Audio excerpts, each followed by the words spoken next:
Super BS.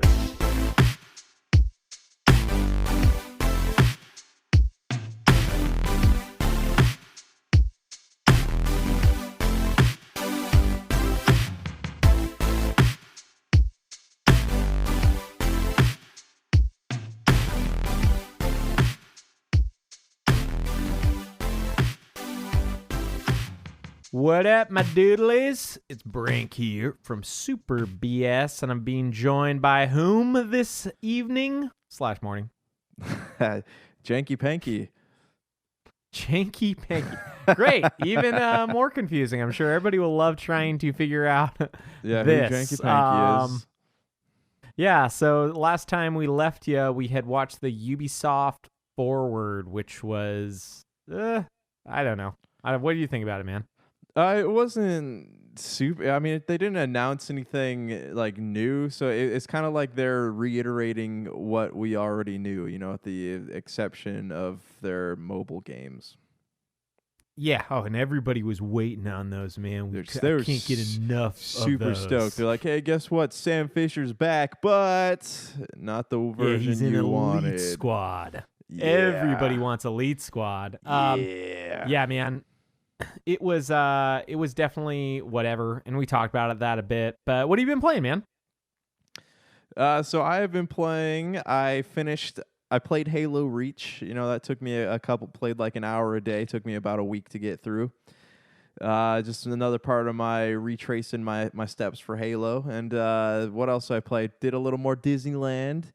Not much new to report there. And then I played a certain game that I know we're going to talk about in a minute called Ghost of Tsushima. Here, I did not realize how difficult it is to get physical games when they're brand new.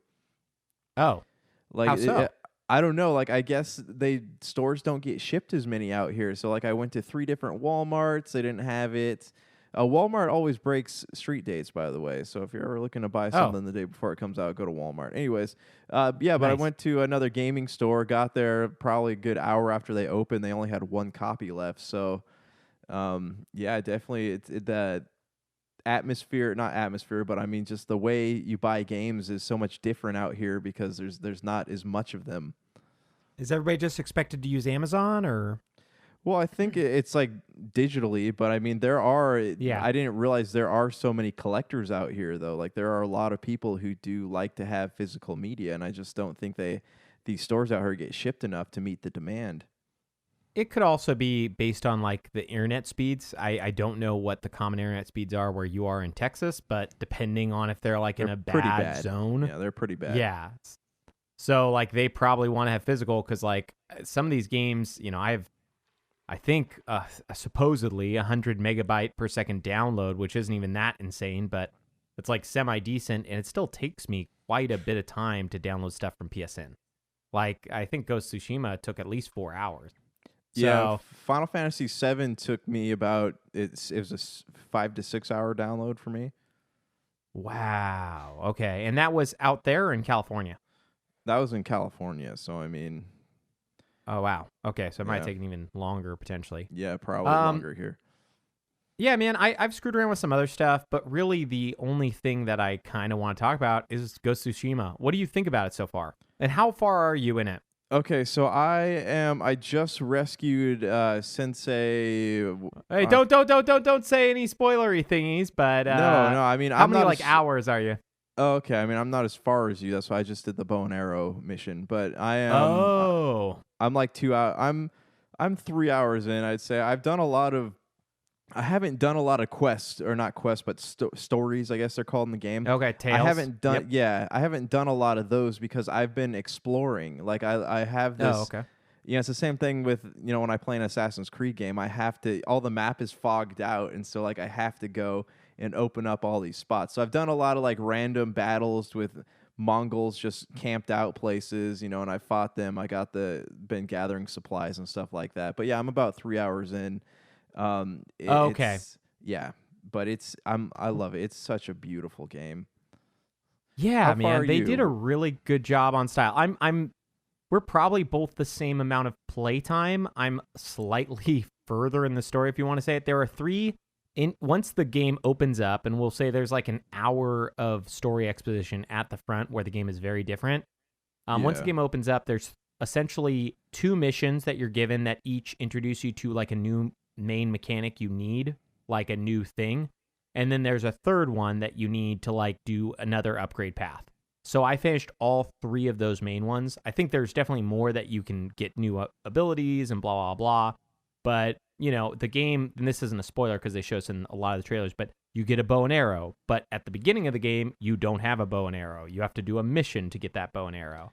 And another thing they show in spoilers a lot of trailers is like he assassinates a lot of people. At the beginning of the game, if you don't do the assassination mission, you can't go around assassinating people. You can only attack them head on, at least in my experience. So I had to do that mission. Yeah, that is something I do like. I love about the game. I love the fact that you can't just do things like even the upgrade systems. Like you have to do stories to unlock them. You have to work for it. And I think that's something I've never experienced before in an open world game. And I think that is really cool.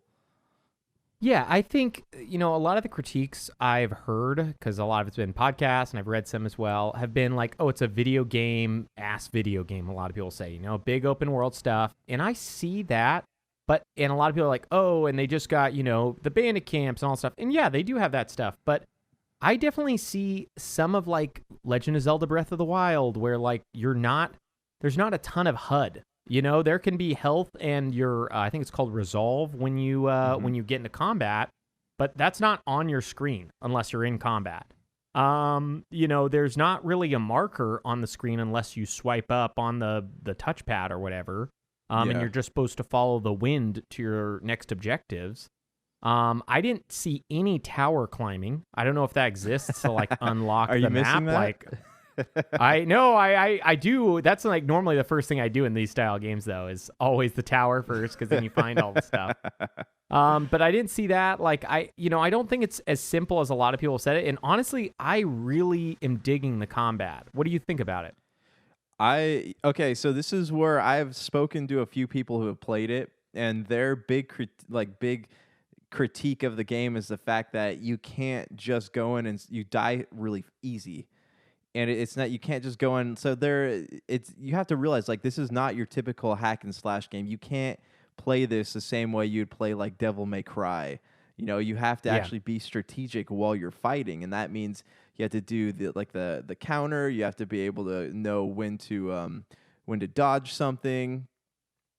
And it's I like the combat. You know, it's challenging. It's not just they're not just going to hand the victory over to me. You know, I can't just jam the buttons down over and over again and then come out victorious. I have to actually like be strategic, and I have to press more than one button, which has been really refreshing. Yeah, about the combat, I think that is similar to like the Batman style in a lot of ways, but I feel like it's even better than that, and I feel I'm playing on hard. I had read that it was a little bit easy, so I was like, okay, I'm down for a little bit of challenge. And on hard, every single thing you do is like really challenging, which is pretty fun. So like, I'll run away if there are more than 2 guys. Like I will run away till I can get one of them to come after me, and then I'll try to take him on. I dig all the skill trees. I love the way that like, you know, I got a dodge roll, which you don't just get at the beginning. And I like that, you know, like it wasn't like a super hard thing to get. So it's kind of fun to be like, oh, this is actually something I'm going to use. Unlike a lot of game skill trees where it's like, I don't want any of these, but I guess I'll, you know, or there's like 2 that I want. And the rest it's like, I guess, you know, I'll click that button because it's like, it's the next thing I may actually use. I feel like all the skill trees are useful. Yeah, and that's the next thing I wanted to say was that, again, like they don't just hand you all of the skills you need to survive the game. You have to work for them. You have to pick and choose and be strategic about what you're unlocking. You know, most games will just open up and you already have the dodge and roll mechanics as just part of the game. Like in this one, you have to actually unlock different levels of dodging. And it's something like at first glance, it's frustrating, but then like you kind of appreciate, you know, the effort it takes to get it. Yeah, it's I think they did a really good job with that. Like I said, I've been digging the combat. I think the bow and arrow shooting feels pretty good. I feel like the assassination stuff's pretty fun.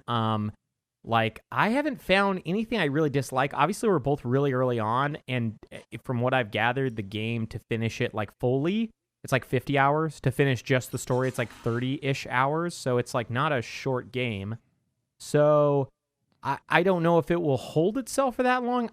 I can't imagine it wouldn't. Like, I'm loving it, so like I can't imagine not wanting to play it for that long. But maybe 28 hours in, I'm going to feel like, okay, another one of these. That's not how I feel at all right now, so it's kind of hard to know if it's going to feel like a bad thing at some point.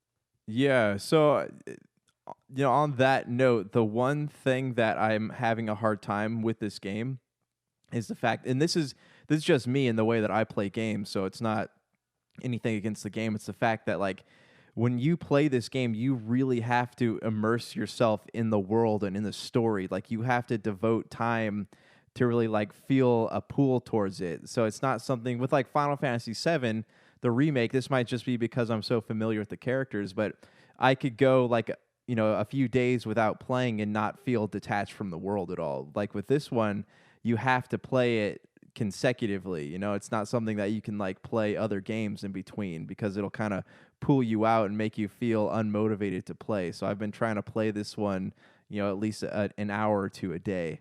Yeah, and I mean, I don't want to get too into Final Fantasy VII, but that game was also like hard for me to care about at some points. It was extremely linear. There was like, and if you were at a slow point in the story, you knew that if you turned that game back on, you had to do that slow point in the story. You know what I mean? Yeah. So like this game, on the other hand, it feels like there's tons of things to do. And yeah, they're all fairly similar in some aspect of like, oh yeah, I'm going to do a standoff against these guys, or I'm going to do this. Most of this is going to lead to combat because that's the main thing. But there's still a lot of exploration too. Yeah, there's a lot to do in the game. Real quick though, what do you think about the standoff mechanic? Oh, I love that. I think that thing's great. I just upgraded it to do 2, like to fight 2 guys. I don't know if you've done that upgrade yet. So like, no, not yet. If I win the first one, you can then fight a second guy and also take him out in one hit. Yeah, I think it's cool. I did a tail that I just fell on, like I was going to do a main tail, and then I ended up going on like a secondary tail, and it like ended up being this like, now I'm at like a super epic boss battle, and I don't want to like reveal too much, but it's like cool enough that like if there are some like setup things that I wish they would have figured out. Like I wish there was better music and stuff going into this boss battle, but it's super epic. And it's really cool, and I felt like the outside of there being no like choice, it's no Witcher 3, mind you, it feels like the tale is actually like worth playing and kind of worth like reading up on. Like I haven't felt like I do with Horizon Zero Dawn, where like I mash that X button. I don't care what anybody says in that game. Like I played a little bit of it, and I'm like, this story is not what I care about at all. There are small segments of that are semi-interesting. Most of it is not fun. It's just about like tribal stuff in the new world.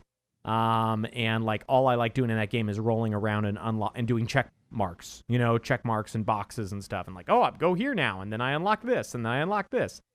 Ghosts is like a game where like I often like just look at it slowly while I'm passing through. I'm like, whoa, this is like one of the coolest looking landscapes I've ever seen. It reminds me of was it 2008's Prince of Persia game, the one that was done in watercolors? Oh, the cell shaded one. Yeah, that was a really cool one. Yeah. That's it. Like it kind of reminds me of that, just like the way the colors kind of shimmer on the screen. It is a very beautiful game, and you do care about the characters. They are all really, really well developed. Yeah, and it's cool because they're cribbing a lot from like Kurosawa films, where it's like, oh, get the people together, but because they're doing that, they're generally focusing on a very small cast, and it works really well. Like there's only like 5 characters so far I've really dealt with. I mean, there's a bunch of other side people you'll talk to, but they don't give them a lot of weight, which is good because you can't remember a million people. So there's a lot of really, really well done things. I am curious. I'm curious what I'm going to feel story-wise. Like, we talked last time before the Ubisoft event about like Last of Us 2. That was probably my favorite game of the year. And I'm enjoying this one a lot more. Sorry, there seems to be a lot of weird sound stuff going on. I'm enjoying this one a lot more, but I don't know if it's better because like the story in Last of Us 2 is good. It's just so weird. I wish this would have come out right before Last of Us 2 because the few problems I have, and I put problems in quotes because they're not real problems, are like, oh, the character models, most of them aren't as good as the character models in Last of Us 2. Yeah, Last of Us 2 is a very linear game that had a stupid budget. And this game has a lot of budget too, but it's, this game's open world. There's tons and tons and tons of side characters and lots of enemies. Last of Us 2, I mean, they probably named every enemy in that game because there's probably only a couple hundred, maybe 200 to 300. This game, I would assume by the time we're done, we're probably going to kill 500 Mongols, 1,000 Mongols, maybe 400 bandits as well. I've already probably killed 100 people and I've only played for 3 hours, you know what I mean? It's not the same type of game. So that's kind of the only thing I have as a, not critique, but a thought is it would have been better if this was before Last of Us 2. However, that being said, I am enjoying my time playing this more because it's just fun. It's fun to go out there. It's fun to jump on your horse. The fact that it's not Red Dead, you don't have to wait for the horse. You just click the horse button and he comes next to you and then you go. They didn't worry themselves with how serious they were trying to be, I feel like. Yeah, and it's I don't know, it feels like an art piece. You want to see all of it. You want to understand all of it. And I didn't play The Last of Us Part 2, so I don't know if it had this this appeal to it, but it just once I'm there, it gets repetitive. You do fight a lot of Mongols, a lot of kind of the same. You I've been exploring, right? I run into the encampments a lot where they're just kind of camped out, hanging out places. I've been in a lot of those types of fights, doing the same things, but it's still I love to see the world, and every time I encounter a Mongol, somewhere around that encampment, there's a new a building, or there's a new little village or something that has some kind of another story in it for me to explore. So I mean, it's very satisfying. Yeah. So far for the games that have come out this year, where would you place it? I mean, obviously we're talking about the beginning of a very long open world game, but just as of your feelings right now, I'm curious how you feel of it, compared to, I know you played Final Fantasy VII. I'm not sure what else you played this year that came out. Dragon Ball. Yeah, Dragon Ball. I would say it's definitely in the top 5 things I've played this year. I don't know exactly where it would fall, but yeah. I don't know if I'd be quick to label it my favorite, but it's, who knows? It could, by the time I'm done, it could be my favorite that I've played so far. Yeah, because for me, that's the thing I'm interested. I've played a lot of big games. I played, besides Doom Eternal, I'm trying to think if there's anything else. I think Doom Eternal and I feel like there was Xenoblade. I didn't play Xenoblade either. And you know what? I didn't buy Paper Mario. That we should mention that came out the same day. They took out the RPG elements, so it really lost my interest. It's definitely in my top 5. I think there's only been 10 or 12 big games that released this year, so it's not a crazy contentious thing. But yeah, it is definitely a great game out of all the stuff I've played. But yeah, I'm curious where it goes. I'm curious if it's going to hold the interest. I mean, we both are big fans of Assassin's Creed Odyssey, and I feel like this is maybe even that more focused and not just hey, here's everything. And, I love the setting and the style. That's a big thing, even more than, ancient Greece.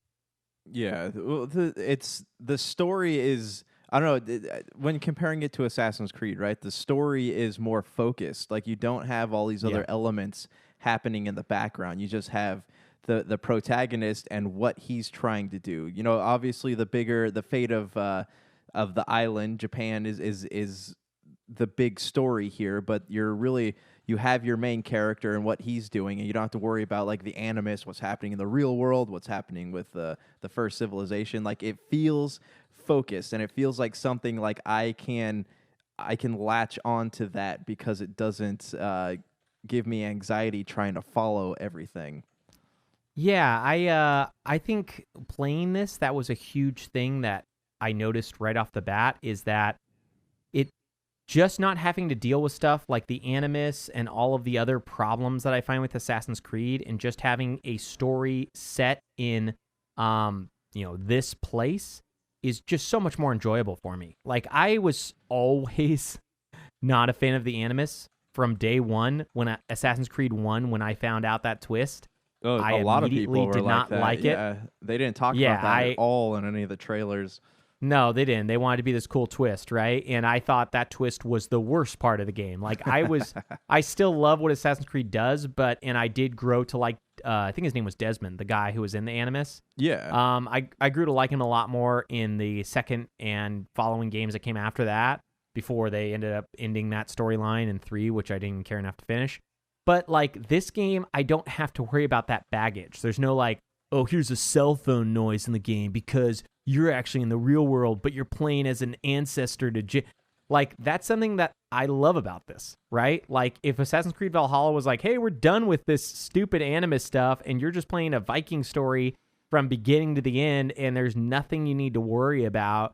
Like, oh, yeah, well, how do you come back from death when you die? Oh, it's a video game, like you reload the previous save point. Like, well, I don't know why that matters. I'm sure there's a lot of people who agree with that, but they've already started that story and they need to finish it before they just say, hey, we're done with this. We're going to discard it. I agree. And yeah, I don't mean to rant about Assassin's Creed.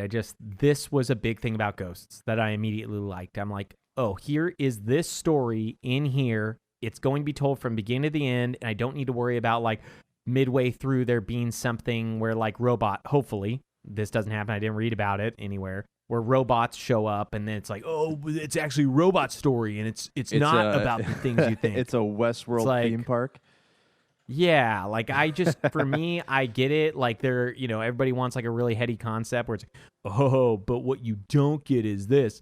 Sometimes it's fun to just have a game where it's like the Magnificent Seven, and you're essentially recruiting people to go do this cool, ancient, epic thing. And like you mentioned, simple. It's beautiful. The watercolor stuff and some of the stories is incredible. The aesthetic, the setting, like everything is just, I just want to be there, like even talking now, like half of me is like, man, I want to finish this podcast so I could just go back to playing Ghosts because it's really, really fun. Is there anything else you wanted to add to our discussion about Ghosts before we maybe consider talking about the news? No, I mean, I want to play more of it. I want to get into it. So obviously, I want to be able to talk about this more on other episodes, but right now I think we will. I'm really enjoying it. It's something that I feel a pull to this game that I have not felt playing anything in a very long time.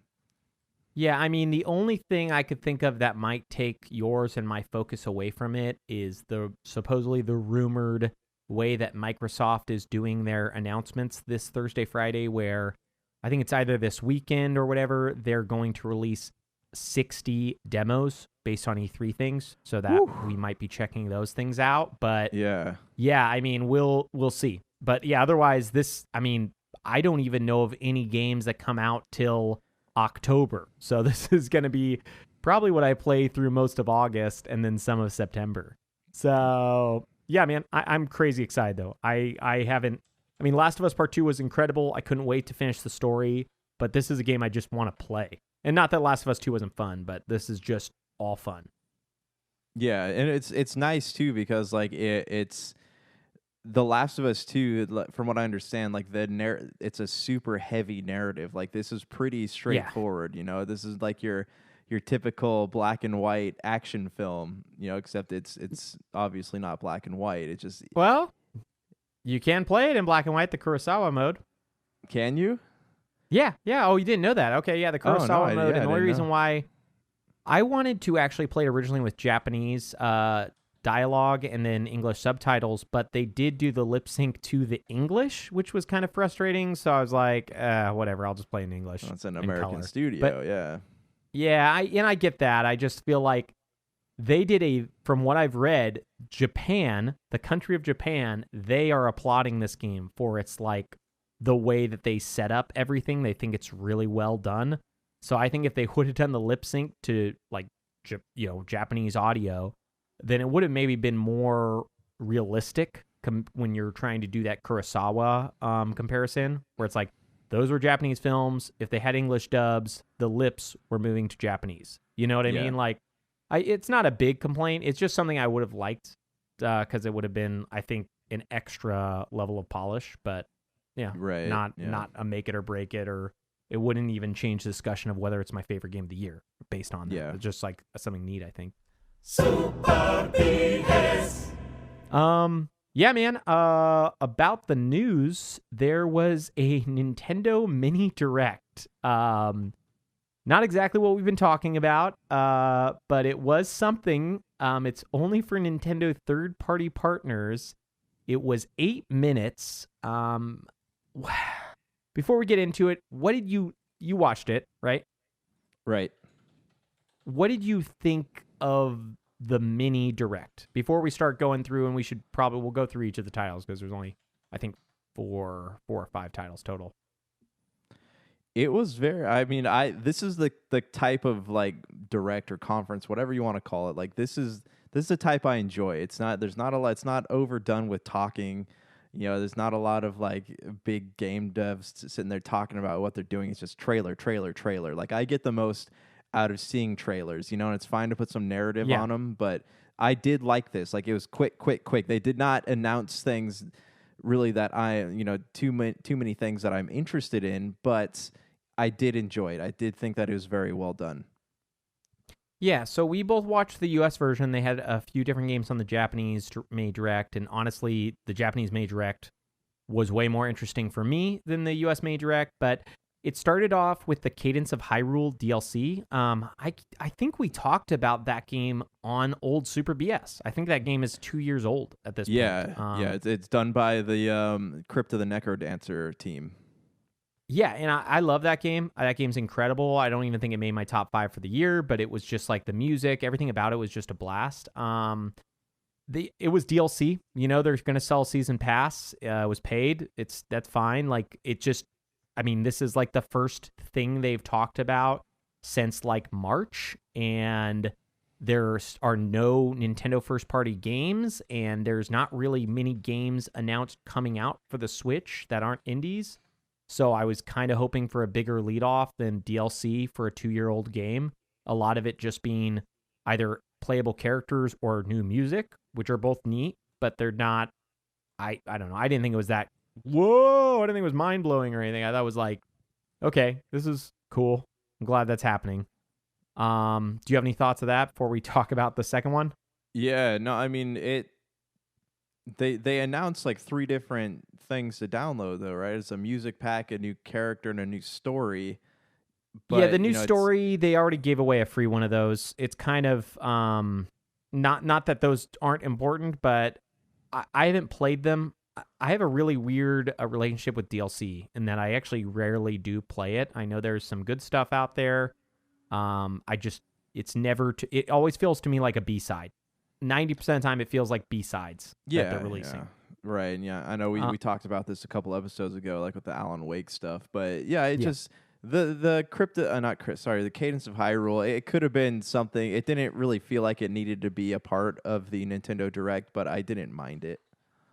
Yeah, I definitely didn't mind it. I thought it was a weird way to start the Direct just because, like I said, it's the first time they've talked in like at least 4 months, and those directs I think were either just Animal Crossing focused or just Pokemon focused. So this is like the first like thing that said direct that wasn't like, hey, we're only talking about this one game and maybe a Smash character. But anyways, yeah, so that was the first game. The second one's a game called Rogue Company. Did you watch this trailer? I did, and I can't tell if this is like a battle royale multiplayer. Is there a single player story? Like it seemed like people only know that it's multiplayer. Okay, that's the only thing we know. So it felt like a mixture of like Watch Dogs and Crysis. I don't know. I don't really know what to think of it. What were your thoughts though? Is it something you're looking forward to playing? No, not at all. No, I think games that are just doing multiplayer are always difficult to get me excited about, especially on the Switch, a console that doesn't even come with the ability to hardwire your Ethernet in unless you pay extra money for that. And then to top that all off, it's like you're not going to be playing this on the go. I assume this is aimed towards children because those are the people who are playing like Fortnite on Switch a lot. And it looks good. I think it actually looks really nice, but it's not for me. And I don't really have much else to say besides not for me. Do you have anything you want to add before I bring up the third game? No, I don't really the third care game about is what? even playing this game at all. Yeah, go for it. Yeah, the third game is for me why they maybe should have rethought this whole direct before they did it. It was scraping the bottom of the barrel. It was the WWE 2K Battlegrounds, which is that that really cartoon-styled, characterized wrestling WWE thing they're doing this year that looks very bad. Yeah. Do you have any thoughts of this? I mean, it just looks like hot garbage to me. If it was like, it looks like it belongs on it looks like it should be a mobile game. Yeah, and totally. that was my first thought on it. Like I haven't played a wrestling game in a long time. I did really love the SmackDown series that came out on the PlayStation PS2, but I haven't played any since then. So I don't know like what fans of these types of games get hyped over, but like this just felt like a very unnecessary trailer. Like it could have just been released as a YouTube video or something. Yeah, totally. I think it I will go so far as to say I think it brought down the direct. Like in my mind, like I would rather them have less games announced than put that in there. I get that 2K is a big publisher. They probably had some weight, so they probably like, hey, can you announce this somewhere? But it looks like trash. And then the final, they had like a kind of like a twofer. So I guess there's 5 games that were announced, but they were the Shin Megami Tensei series. They had the 4th one was on 3DS, and they are doing a remaster for the 3rd, which I guess was a PS2 game, and that's coming out next spring. And then the Shin Megami Tensei 5, which was announced in January with the Switch in 2017, that is also coming out next year. So these are at least the second one, Shin Megami Tensei 5, was announced 3 years ago now, and it's coming out next year. So it's like not anything new, and neither of them are coming out this year. So that's kind of my beef with this direct. Honestly. Felt like they were hurting for content. Well, yeah, what happened to Bayonetta 3? What happened to like all of the other third-party games? I have to imagine they had Bravely Default 2. They had a bunch of other stuff that was supposed to come out this year. Is that not happening anymore? Because the stuff they chose to show was not great. Well, even if at the beginning of this direct they had the warning with the COVID, like, hey, due to COVID, dates can change. This stuff might not even come out for a while. I guess I don't know. Like maybe a lot of the stuff that was supposed to come out this year is kind of up in the air. Though I thought Bayonetta 3 was pretty close to being done. So I don't know. What's going on? Or No More Heroes 3. What happened to that? Yeah. Right. I don't know, man. In my mind, like Nintendo, if they're not going to get their stuff together this year, due to COVID, there's a lot of stuff that is up in the air, right? Whatever. I get that. They need to curb expectations now. If there are no Nintendo games coming out at the end of this year, they need to say that now. Like it is getting to the point where, sorry, just real quick, getting to the point where we're July 17th, they released Paper Mario Origami King, which kind of still fell on their pattern of every 2 months they'd release a game, because before that there was Xenoblade, and before that there was Animal Crossing. So they were still following their kind of cadence. And now we have nothing. Cadence of Hyrule, yes, that's what they're following. Now we have nothing. We literally have nothing to look forward to. There's the rumored Mario remasters, but I get that they probably want to save that for maybe when they're ready. Nobody knows what's happening with Breath of the Wild 2. Nobody knows what's happening with Metroid Prime 4. And those are, as far as I know, and you can correct me if I'm wrong, those are all of the games that they have announced for Switch now. Like, period. Yeah. And, they haven't done a great job. Yeah, there hasn't been anything besides, the voice actors saying, hey, our work with Breath of the Wild 2 is done. There hasn't really been a lot of talk about any of that stuff. It's all just been speculation. And Nintendo keeps saying, "Hey, we're gonna have more of these directs as as the year goes on." But I know It's just we've talked about this off air a lot. Like they have to announce something because I don't see them going into the holiday season without anything big coming out. It would surprise the hell out of me if they did. Yeah, for me, honestly, if they have nothing, like I said, I mean, I wish they would have done this earlier, but they need to announce this now. This year, due to XYZ, we're not going to release anything. Because, I mean, whatever. We talked about this either 2 episodes ago, because the last episode was the Ubisoft thing. They don't need to do anything if they don't want to, because truthfully, they make so much money off the Switch. It's still sold out everywhere. Animal Crossing was one of the highest selling games this year. They don't have to do shit, essentially. They can do whatever they want.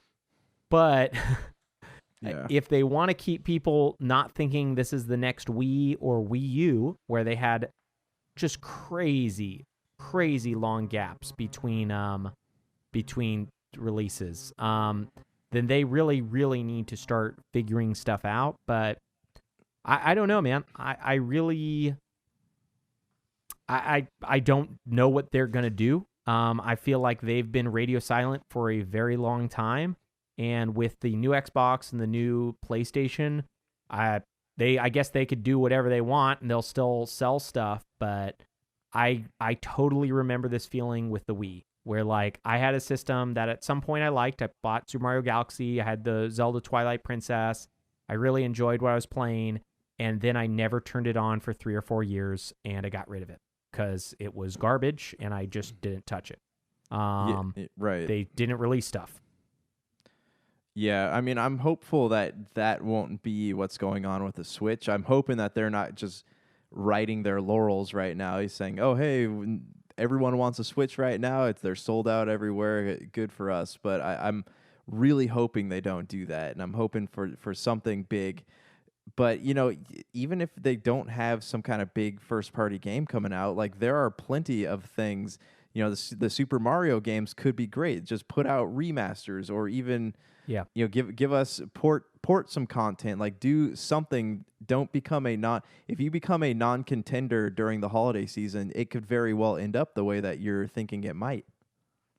Yeah, for me, there is so many fairly easy things they could do that I am blown away. Like I'm not somebody who thinks like, "Oh, there's nothing going on. Why aren't they making games?" Like I get it. There's a worldwide pandemic. They can't be in the studio, but there are simple things that you would have imagined that they hopefully would have prepared for. One of those things is they released a remaster of Wind Waker and Twilight Princess on Wii U. Those games still have not come to the Switch. Wii U content or graphic-wise is very similar to Switch. They could just port that over and remove the touchpad support. That's all they have to do. Like, this is not, crazy, unrealistic expectations to be like, hey, you guys need games. Like, that's what, people have. But yeah, man, it's just disappointing because I feel like we talked about this on Super BS before. They've already made quite a few mistakes with the Switch. One, they didn't continue with the Virtual Console. They did not do exactly what we were hoping they would do, which is both the 3DS teams and the original Wii U teams were now making games for one platform, which would make it so they'd have more games. I think in some ways they're doing that, but I still don't think it's 100. I think because they decided to also focus on mobile, they're also adding like an extra layer that's like, you guys don't actually make that much money from mobile. You're wasting a lot of time. Mm-hmm. Anyways, we could talk about this all day. I don't think it's worth that type of room or breath, but it's frustrating because like we've spoken about, kind of like the original Wii, they don't need to do anything. They're kind of like the PlayStation 4 right now. They could do nothing and everybody be like, I want to Switch. I want to Switch. And it's a great console. Released with like a ton of good games. Yeah. But it's just frustrating to be like, oh, you guys have, you're not going to do Virtual Console. You released like a thing with your online service with Super Nintendo and Nintendo games, but you're only going to update that with like 2 games every 3 or 4 months. Like there's just so many crazy ideas where it's like, why not just put every month, put like 2 games on there? You know, you still can't play Earthbound on Switch. It took me forever to get Earthbound. That was on Wii U and 3DS. I don't own either of those anymore. You now can't play Earthbound again on Switch. Like, it's crazy to me, man. It's just mind-boggling. Like, I don't get what Nintendo's doing. Yeah. I mean, I'm hopeful. Like I said, I'm hopeful, but I don't know. You know, we didn't even know this mini direct was happening until yesterday, so it's possible that they're just keeping all their cards close to the chest. But then again, it's possible they're not too. I'm hoping that you're right. Dr. Donna kind of said something similar where he thinks that just Mario games are going to be it for this year, and that will be all of their releases. Yeah. Like, that's fine, and that's totally, you know, I understand. This is crazy what's going on this year, but it just, you know, and I've done some programming. I have not programmed for Switch or Wii U, so I can't speak to it totally. But from what it seems like, going from Wii U to Switch is not impossible, and they could release the remaining games that they had on Wii U over to Switch. And someone like myself, who had a Wii U for a very short period of time and played almost nothing on it, would be like, oh, Super Mario 3D World? Yeah, I might pick that up. There's nothing on my Switch. Oh, both of the Zeldas? Yeah, I haven't played Wind Waker forever, and they removed the... did you ever play Wind Waker? No. Okay. They had some horrible mechanics late game where you had to just do this treasure hunt, which is why I stopped.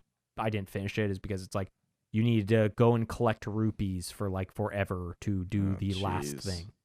It was a really bad idea. I did not love it, but, you know, whatever. It's their thing. But anyways, like I said, Well, they have hold on. options.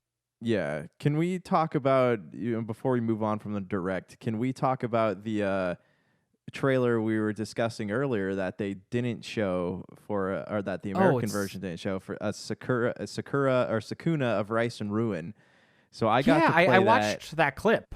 Oh, you played it? I played it at E3, and like I loved it. It was so much fun. Like I got a good like 15 to 20 minutes on it, and it's an amazing game. It's so much fun. It's a side scroller, but I don't know. Like it's a very like neat looking game, and the gameplay is super smooth. You're a farmer. You get to use your farming tools to take out bad guys. I don't know what happened to it because there was an English copy being played at E3. So I don't know like why this game hasn't come out and why they didn't talk about it at today's direct.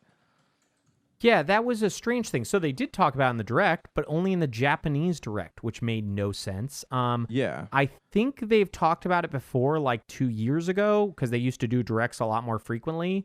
So maybe that's why they didn't want to talk about it again. But even then, it is one of the only games coming out this year that they have from a third-party publisher.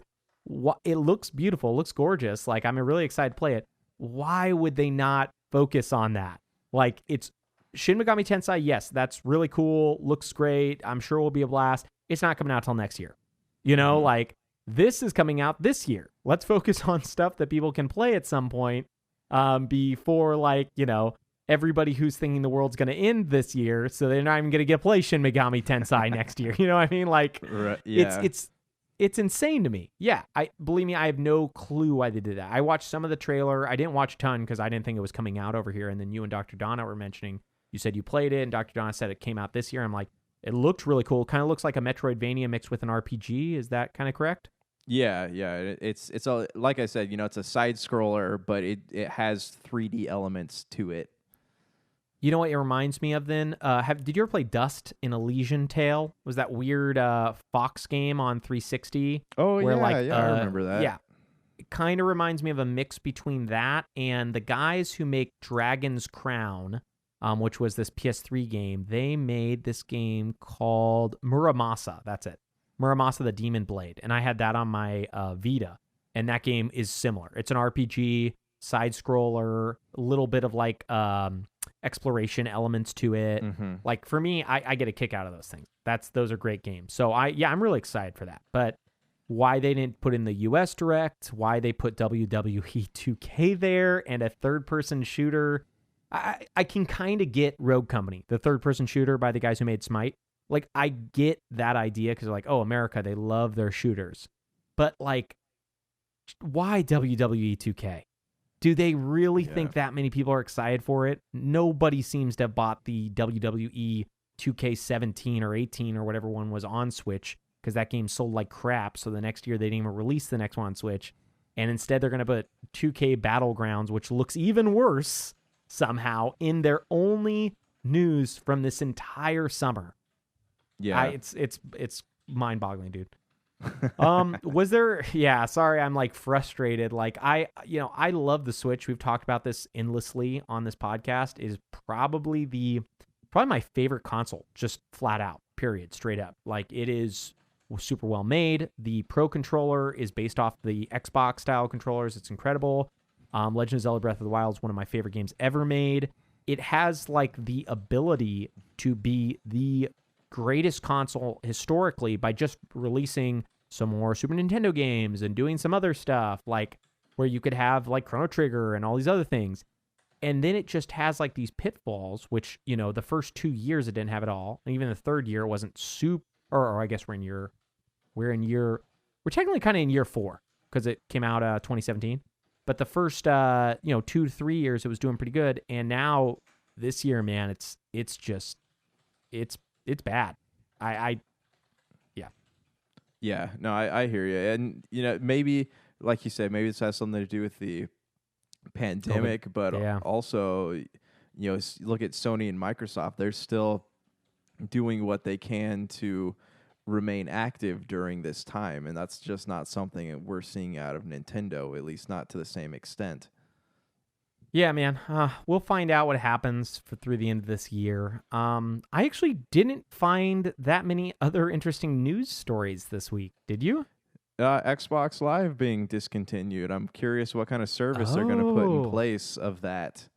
A lot of people are really pissed because what they're assuming they're going to do, and this could be the truth, and I hope it's not, is they're going to force everybody to get Xbox Ultimate Games Pass, which is a great service. I'm not like saying like, hey, don't get that. But if people don't have an option, that's what people are thinking that they'll have to do. They'll have to pay way more money. I personally, however, and I don't know why I'm a fairly cynical person, but this I'm fairly optimistic about. And I could be wrong, I could totally imagine a world where Microsoft allows people to play games on the internet potentially for free if they discontinue Xbox Live, and then you will just pay for Games Pass. I could be wrong. I have no foundation. They're the first people to charge for it, but I would be very amazed with how good they've been customer service-wise the last few years to be like, oh, no, we're going to take out the cheaper option. You guys have to pay the $170 a year for Xbox Games Pass Ultimate. Yeah, and like if the mechanics of it were the same, like I'd be fine with that. My fear when I first read all this was that, oh no, we're going to have some kind of like Facebook dashboard on our thing, because they've announced all those partnerships, and that was like my first fear is that we're all going to have Facebook profiles, and when we're logged into Xbox Live, people will be able to see it on Facebook and all that stuff. So no, I like your vision of the future a lot better. I mean, I could be wrong. Just the way that Microsoft's treated people these last few years with just how good they've been, the $1 to upgrade Xbox Games Pass Ultimate. They're obviously trying to push Xbox Games Pass Ultimate, so I could be wrong.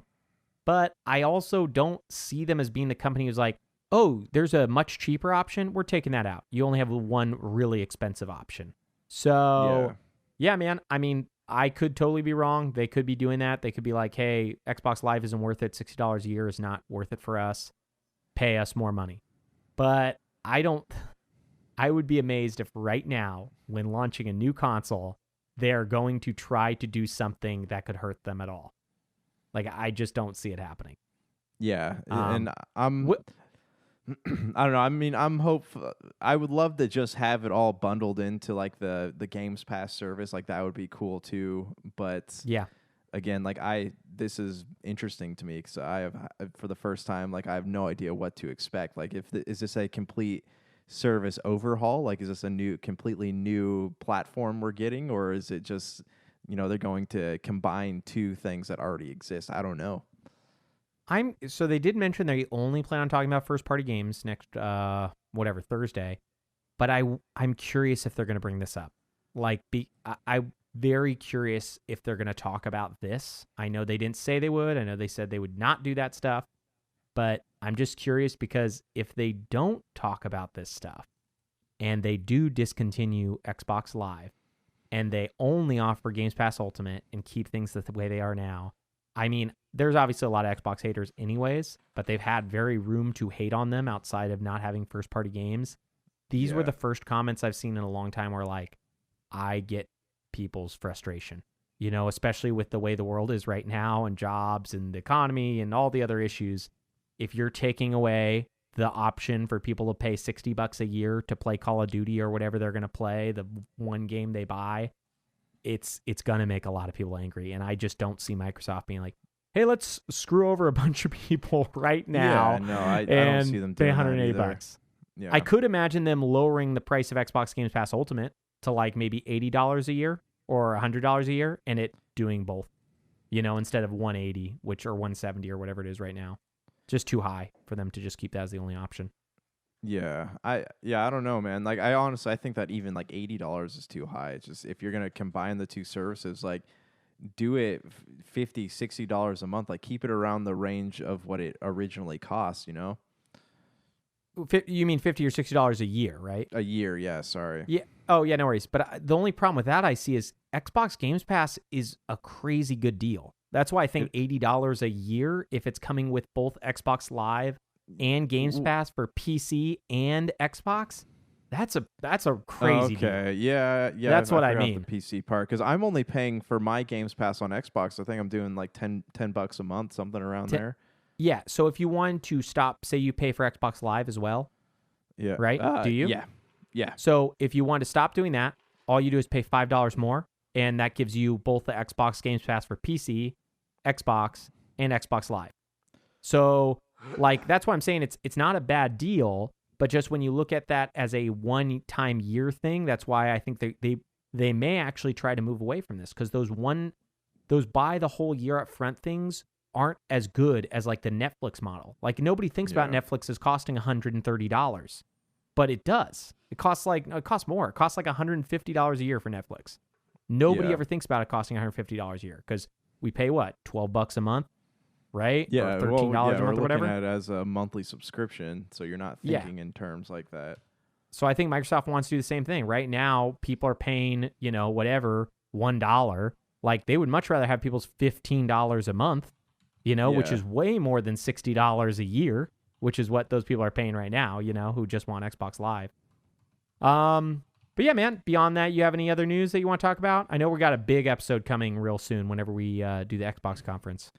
Yeah, I think that pretty much covers it. Before the Xbox conference gets here, though, do you want to make like 3 predictions? Oh, I like that. I didn't even, okay, let's try to do that.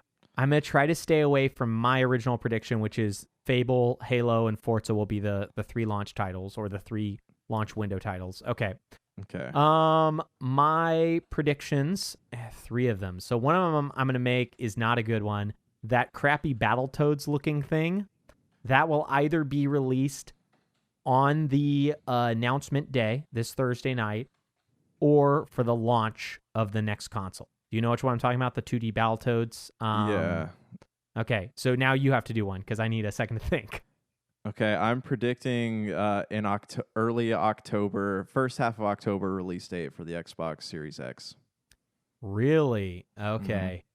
I'm not going to make this my prediction, but I still am thinking November. I think, this is not a prediction, but I think it's going to be Assassin's Creed Valhalla drops, I want to say November, what is it? November 12th?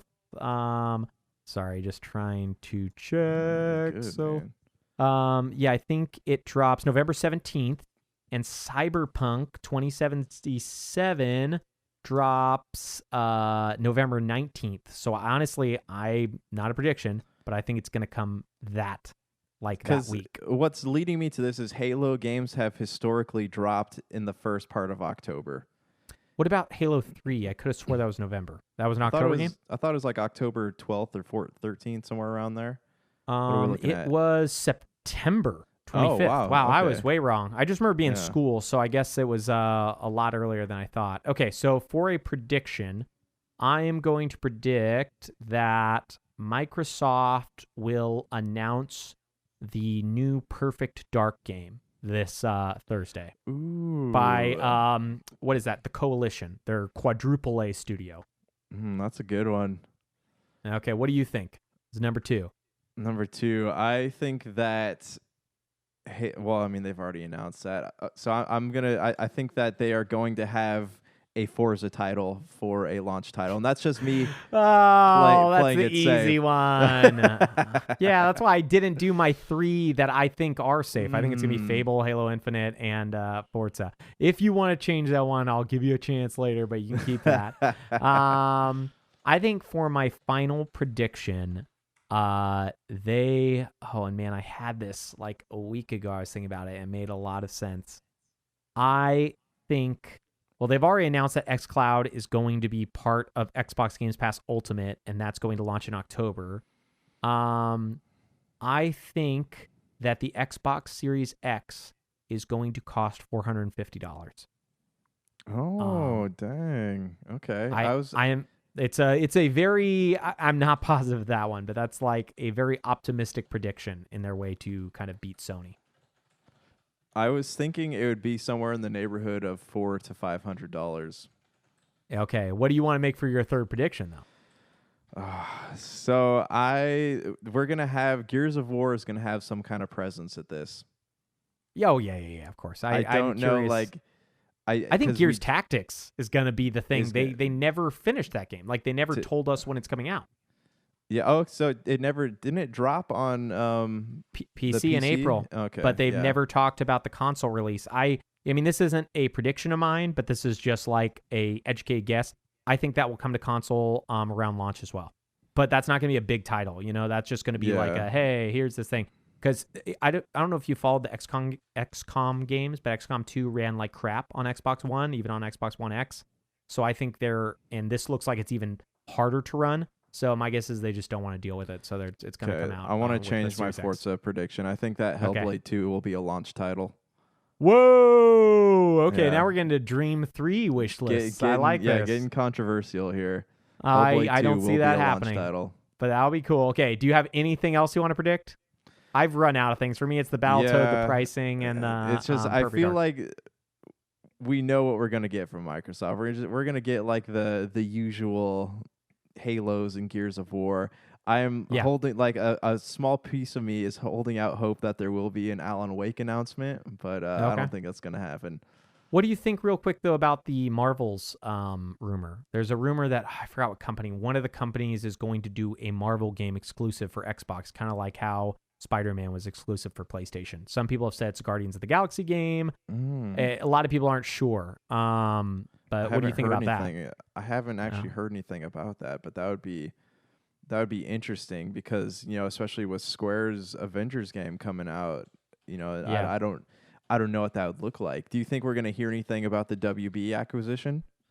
No, they said they wouldn't do any business talk. I was hoping that originally. If they show a Rocksteady game, I wouldn't be too surprised, but I don't think that they're going to talk about the acquisition. So even if we see the announcement of the new Batman or the new Suicide Squad game or whatever they're working on, I still think like we won't know that they bought them till after. They may wait till August and be like, hey, we just so you know, you didn't see or maybe they'll have PlayStation for that one because it's probably a game coming out to both.